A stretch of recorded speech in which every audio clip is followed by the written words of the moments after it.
Time பாக்குறீங்க அப்படின்னா கண்டிப்பா சப்ஸ்கிரைப் பண்ணி வச்சுக்கோங்க. பக்கத்துல வர பெல் ஐகானையும் சேர்த்து பிரஸ் பண்ணுங்க. அதுக்கு பக்கத்துல வர ஆல் அப்படின்றதையும் கிளிக் பண்ணி வச்சுக்கோங்க. அப்பதான் நான் எப்ப வீடியோ போட்டாலும் உங்களுக்கு வந்து நோட்டிபிகேஷன் வரும். என்னோட வீடியோஸ் எல்லாத்தையும் நீங்க வந்து மிஸ் பண்ணாம பார்க்கலாம்.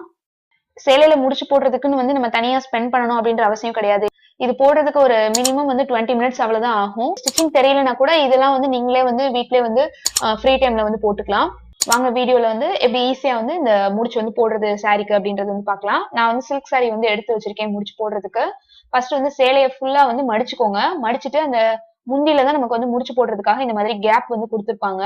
அதை வந்து சேலையோட உள்பக்கம் வந்து வெளியில தெரியுற மாதிரி நான் இந்த மாதிரி மடிச்சு டேபிள் மேல எடுத்து வச்சிருக்கேன். நீங்க டேபிள்லயோ இல்லைன்னா பெட்டோட காட்டுக்கு மேலேயோ வச்சு மேல வந்து நல்லா வெயிட் வச்சுக்கோங்க இந்த மாதிரி. அப்பதான் நம்ம வந்து கீழே வந்து அந்த நூல் பிடிச்சு நம்ம முடிச்சு போடும் போது மேல சேலை வந்து நழுவி கீழே விழுகாம இருக்கும். இல்ல முந்தியில வந்து பாத்தீங்கன்னா அதோட பல்லு பார்ட்டுன்னு சொல்லுவாங்கல்ல, சேலையோட பல்லுல தான் இந்த மாதிரி முடிச்சு போடுறதுக்கு கேப் கொடுத்துருப்பாங்க. இதுல இருக்கிற அந்த த்ரெட்ஸ் எல்லாத்தையும் குறுக்குல போகுதுல, குறுக்கு